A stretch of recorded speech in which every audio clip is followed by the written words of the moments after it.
वास्तविकता हो।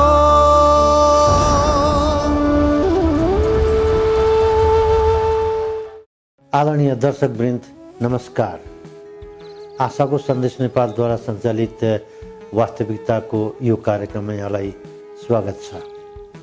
वास्तविकता यो हो कि स्वर्ग र पृथ्वी र सम्पूर्ण विश्वको एकमात्र सृष्टिकर्ता परमेश्वर हुनुहुन्छ।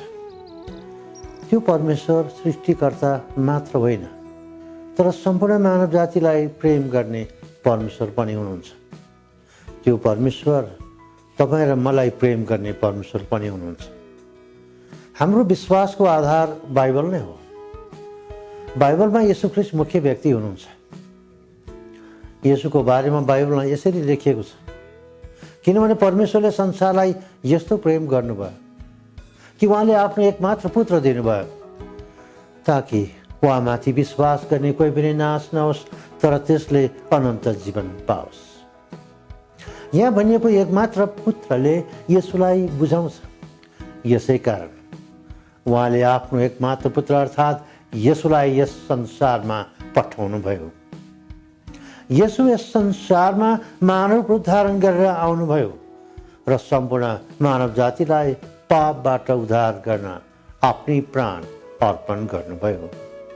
उहाँले आफ्नो प्राण अर्पण गर्नुको मुख्य उद्देश्य मानिसलाई अनन्त जीवन दिनु थियो। आजको सन्देशमा बाइबलको लुकाको सुसमाचार भन्ने पुस्तकको 4औं अध्यायको 14 देखि 21 पदबाट दिन गइराखेको छु, जुन यस प्रकार छ।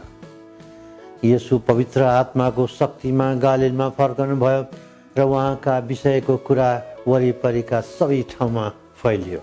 उहाँले सभाघरहरूमा शिक्षा दिन लाग्नुभयो र सबैले उहाँको प्रशंसा गर्थे। उहाँ नासरतमा आउनुभयो, जहाँ उहाँ हुर्कनु भएको थियो। उहाँ आफ्नो आदत अनुसार सबात दिनमा सभाघरमा जानुभयो र पढ्नलाई खडा हुनुभयो। उहाँलाई यसै अगमवक्ताको पुस्तक दिइयो। उहाँले त्यो पुस्तक खोल्नुभयो र यो कुरो लेखिएको खण्ड निकाल्नुभयो। परम प्रभुका आत्मा ममाथि छ, किनभने गरिबहरूलाई सुसमाचार सुनाउनका निम्ति उहाँले मलाई आवश्यक गर्नुभएको छ। कैदीहरूलाई छुटकाराको घोषणा गर्न र अन्धाहरूलाई दृष्टि दिन, थिचोमिचोमा परेकाहरूलाई स्वतन्त्र गराउनको निम्ति र परम प्रभुका प्रसन्नताको वर्ष घोषणा गर्नको निम्ति उहाँले मलाई पठाउनु भएको छ। उहाँले पुस्तक बन्द गर्नुभयो र एकजना सेवकलाई दिएर उहाँ बस्नुभयो। सभाघरमा भएकाहरू सबैको नजर उहाँमाथि पर्यो। आजको सन्देशको शीर्षक छ परम प्रभुको राज्य बढाउन येशूको सेवा। येशूको बाल्य अवस्था सिद्धिएपछि उहाँले सार्वजनिक रूपमा मानिसहरूको बीचमा सेवा गर्न लाग्नुभयो। उहाँ 30 वर्षको हुँदा उहाँको सेवा सुरु भयो। अहिले पढेको खण्डमा येशूले आफैलाई एक मसीह अर्थात् स्वर्गीय पिताबाट अभिषिक्त जनको रूपमा प्रस्तुत गर्नुभएको छ। उहाँको आदत अनुसार हरेक हप्ता विश्रामको दिन अर्थात् शनिबार यहुदीहरूको सभाघरमा गएर प्रचार गर्नुहुन्थ्यो। पुरानो करार बाइबलबाट सिकाउनुहुन्थ्यो र विशेष उहाँको बारेमा लेखिएको भविष्यवाणीको बारेमा मानिसहरूलाई बुझाउनुहुन्थ्यो। अहिले पढेको खण्डमा उहाँ यस संसारमा के को लागि आउनुभयो र उहाँले के काम गर्नुहुनेछ भन्ने कुरा स्पष्ट पार्नुभएको छ। यस खण्डमा उहाँले झन्डै 700 वर्ष अघि यशाया नाम गरेका अगमवक्ताले उहाँको बारेमा लेखेका कुरा उद्धृत गर्नुभएको छ।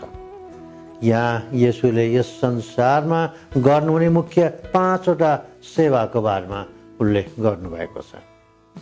पहिलो, गरिबहरूलाई सुसमाचार सुनाउन। मानिसहरू विभिन्न प्रकारले गरिब छन्।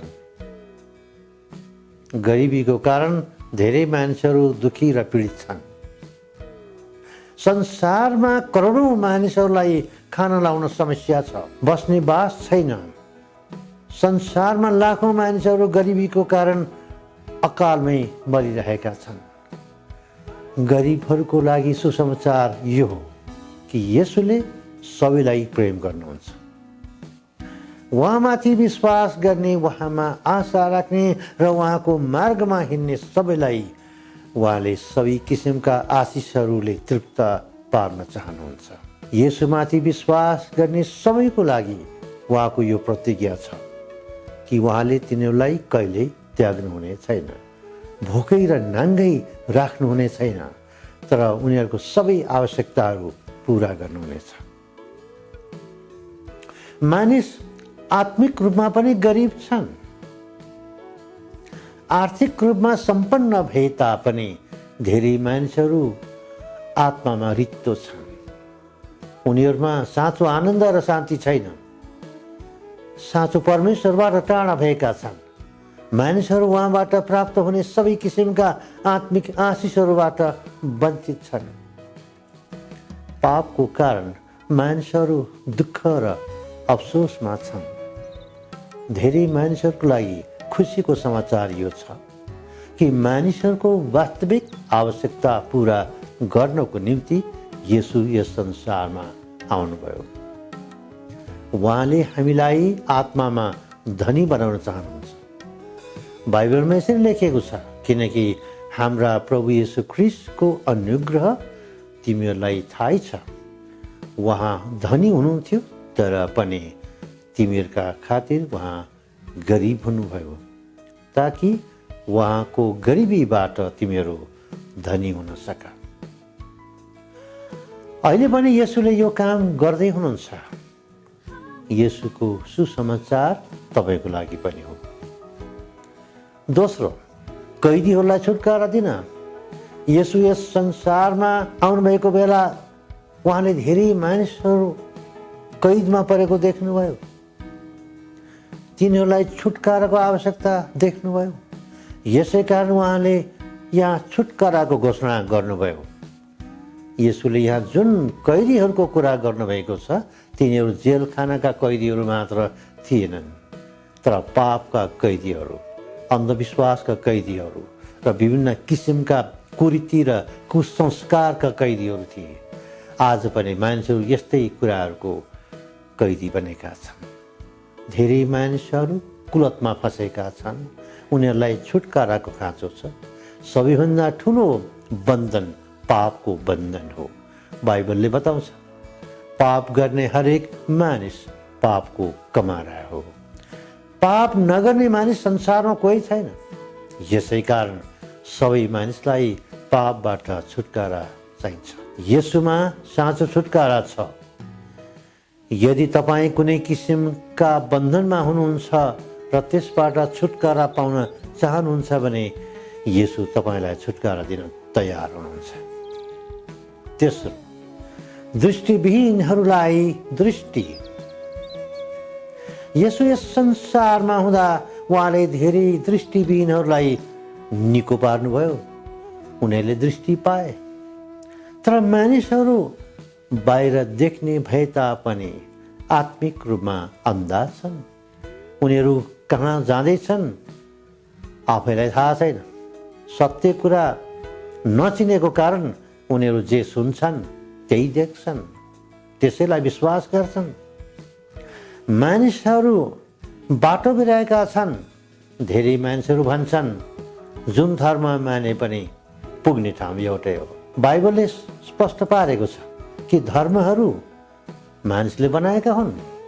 यसै कारण कुनै पनि धर्म मानेर कोही पनि मानिस स्वर्गमा जान सक्दैन। धर्मले मानिसलाई मुक्ति दिन सक्दैन। मुक्ति येशूमा मात्रै छ। बाइबलमा यसरी लेखेको छ, अरू कसैमा मुक्ति छैन, किनकि हामीले मुक्ति पाउनलाई स्वर्गमुनि मानिसहरूमा अर्को कुनै नाउँ दिएको छैन। येशूको मुख्य काम मानिसलाई आत्मिक दृष्टि दिनु हो। येशू चाहनुहुन्छ मानिसले सत्य के हो चिनोस्, सही बाटो चिनोस् र सही बाटोमा हिँडोस्। र साँचो परमेश्वरलाई चिनोस् र उहाँमा नै भरोसा गरोस्। यसोले भन्नुभयो, बाटो सत्य र जीवन म नै हुँ, मद्वारा बाहेक कोही पनि पिता कहाँ आउन सक्दैन। यसोमा ज्योति छ। यसोले भन्नुभयो, म संसारको ज्योति हुँ, मलाई पछ्याउने अन्धकारमा हिँडडुल गर्ने छैन, तर त्यसले जीवनको ज्योति पाउनेछ। दृष्टिविहीनहरूलाई दृष्टि दिन उहाँ आउनुभएको थियो। चौथो, थिचो मिचोमा परेकाहरूलाई स्वतन्त्र गराउन। यसो यस संसारमा आउनुहुँदा त्यति बेलाको समाजमा धेरै मानिसहरू अरूहरूको थिचो मिचोमा परेका थिए। धर्मगुरुहरू, धनीहरू, राजनीति नेताहरू, समाजका अन्य ठुला बडाहरूबाट र शासक वर्गबाट साधारण जनताहरू दबिएका थिए। यस्तै थिचो मिचोमा परेकाहरूलाई स्वतन्त्र पार्नको निम्ति येशू यस संसारमा आउनुभएको थियो। यो ती मानिसहरूको निम्ति अत्यन्तै खुसीको समाचार थियो जो अरूबाट थिचो मिचोमा परेर पीडित थिए। उहाँले मानिसहरूलाई छुटकारा दिने काम गर्नुभयो। अहिले पनि यसोले त्यो काम गर्दै हुनुहुन्छ। त्यो भन्दा पनि अझ मुख्य कुरा यो हो कि मानव जातिलाई शैतानले अदृश्य रूपमा आफ्नो अधीनमा राखेको छ। उसले मानिसलाई असत्य कुरा सिकाइराखेको छ, अधर्मतिर डोर्याइराखेको छ र विभिन्न किसिमका भ्रममा पारिराखेको छ। यसो यस संसारमा आउनुको मुख्य उद्देश्य मानिसहरूलाई शैतानको अधीनताबाट स्वतन्त्र गराएर परमेश्वरको सन्तान बनाउनु थियो। त्यसको निम्ति उहाँले आफ्नो काम पुरा गरिसक्नु भएको छ। उहाँमाथि विश्वास गर्ने हरेक मानिस शैतानको अधीनताबाट स्वतन्त्र भएर परमेश्वरको सन्तान बन्दछ। यो खुसीको समाचार हो। यो सुसमाचार सबैको लागि हो। पाँचौं, प्रसन्नताको वर्ष घोषणा गर्न। यहाँ यसोले आफ्नो दोस्रो आगमनको कुरा गर्दै हुनुहुन्छ। उहाँ मुक्तिदाता भएर आउनुभयो, मानिसको रूपमा जन्मनुभयो, एउटा परिपक्व मानिस भएर जिउनुभयो। उहाँले मानिसहरूको सेवा गर्नुभयो र सम्पूर्ण मानव जातिलाई पाप र मृत्युबाट स्वतन्त्र गराउनलाई आफै मारिनुभयो र मृत्युबाट तेस्रो दिनमा बौरी उठ्नुभयो। उहाँले मुक्तिको काम पुरा गर्नुभयो। उहाँमाथि विश्वास गर्ने हरेक मानिसले यसै संसारमा अहिले नै मुक्ति पाउँछ। यो अत्यन्तै खुसीको समाचार हो। उहाँले मुक्तिको काम पुरा गरेर स्वर्ग जानुभयो। उहाँले प्रतिज्ञा गर्नुभएको छ कि उहाँ फेरि यस संसारमा आउनुहुनेछ। कहिले आउनुहुनेछ मिति तोकिएको छैन, तर अब उहाँ मुक्तिदाता भएर होइन, न्यायकर्ता भएर आउनुहुनेछ। येशूको दोस्रो आगमनको दिन संसारको इतिहासमा एक महान दिन हुनेछ। त्यही बेला उहाँले न्यायको घोषणा गर्नुहुनेछ। अधर्म गर्ने र पश्चाताप नगर्नेहरू विलाप गर्नेछन् र रुनेछन्, तर अरूहरू जो धार्मिकताको बाटोमा हिँड्छन् उनीहरू आनन्दित हुनेछन्। यी सबै कुरा प्राप्त गर्ने समयलाई प्रसन्नताको वर्ष भनिएको छ। यो येशूले गर्नुभएको भविष्यको प्रतिज्ञा हो। येशूमाथि विश्वास गर्ने हरेक मानिसको लागि यो प्रतिज्ञा हो। येशू यस संसारमा मुख्य 5वटा सेवा गर्नलाई आउनुभयो। पहिलो, गरिबहरूलाई सुसमाचार सुनाउन। दोस्रो, कैदीहरूलाई छुटकारा दिन। तेस्रो, दृष्टिविहीनहरूलाई दृष्टि दिन। चौथो, थिचो मिचोमा परेकाहरूलाई स्वतन्त्र गराउन। पाँचौं, प्रसन्नताको वर्ष घोषणा गर्न। प्रिय दर्शकवृन्द, अहिले तपाईँ वास्तविकताको परमेश्वरको राज्य भन्ने विषयमा यो कार्यक्रम हेर्दै हुनुहुन्छ। यदि तपाईँ पहिलोपटक यसोको बारेमा सुन्दै हुनुहुन्छ वा योभन्दा पहिला पनि सुनिसक्नु भएको छ, तर अहिलेसम्म उहाँलाई ग्रहण गर्नुभएको छैन भने उहाँले तपाईँलाई प्रेम साथ बोलाउँदै हुनुहुन्छ र उहाँ तपाईँको हृदयमा आएर बस्न चाहनुहुन्छ। यदि तपाईँले उहाँलाई विश्वास साथ प्रभु र मुक्तिदाता भनी ग्रहण गर्नुभयो भने उहाँ तपाईँको हृदयमा आएर बस्नुहुनेछ र सधैँभरि रहनुहुनेछ। यो तपाईँले आफ्नो जीवनमा गर्ने एउटा ठुलो र महत्त्वपूर्ण निर्णय हुनेछ। यो निर्णयले तपाईँको जीवनलाई परिवर्तन गर्नेछ र तपाईँ परमेश्वरको छोरा वा छोरी हुनुहुनेछ।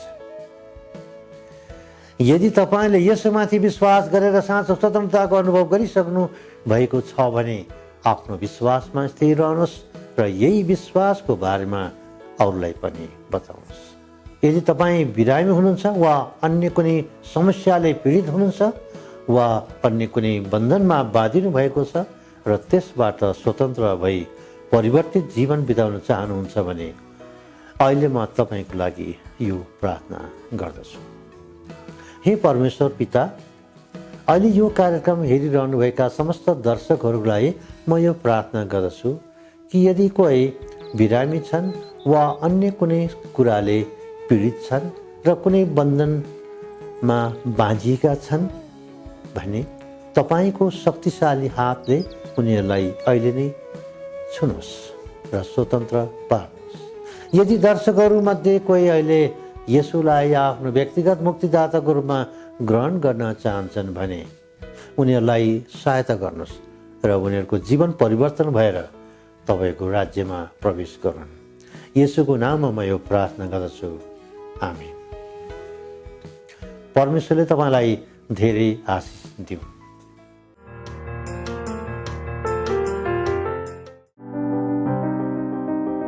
दुई 2020 साललाई फर्केर हेर्दा हामीले धेरै चुनौती र सङ्कष्टको सामना गर्नु पर्यो, तर हामी आफ्नो सङ्कष्टमा रमाउँछौँ कारण सङ्कष्टले सहनशीलता उत्पन्न गराउँछ र जब हामी सहनशील हुन्छौँ हाम्रो चरित्र विकास हुन्छ र चरित्रले हाम्रो आशा उत्पन्न गराउँछ, त्यो आशा जसले हामीलाई कहिल्यै निराश गराउँदैन। हामी यही आशा लिएर 2021 को नयाँ वर्षमा प्रवेश गरेका छौँ। कोही ख्रिस्टमा छ भने त्यो नयाँ सृष्टि हो, पुरानो बिति गएको छ, हेर नयाँ आएको छ। आज येशूमाथिको विश्वासले हामीलाई परमेश्वरसँग मिलापमा ल्याएको र उहाँसँगको सङ्गतिमा स्थापित गरेको छ। हाम्रो परमेश्वरसँगको मिलापलाई अझ दरिलो र उहाँसँगको सङ्गतिलाई बलियो बनाउँदै र उहाँले दिनुभएको आशालाई थामी राख्नको लागि आशाको सन्देश नेपालद्वारा आजको वचन अर्धवार्षिक अङ्क नयाँ स्वरूपमा तपाईँहरूको माझ प्रस्तुत गरिएको छ। अवश्य पढ्नुहोला। आशाको सन्देश Nepal, Nakkhu, Lalitpur, GPO box 8975, EPC 2966, Lalitpur, Nepal. Phone number 015591 865, mobile number 9808 048 70, email moh.radioministry@gmail.com, website www.mosnepal.org, Facebook www.facebook.com/messageofhopenepal।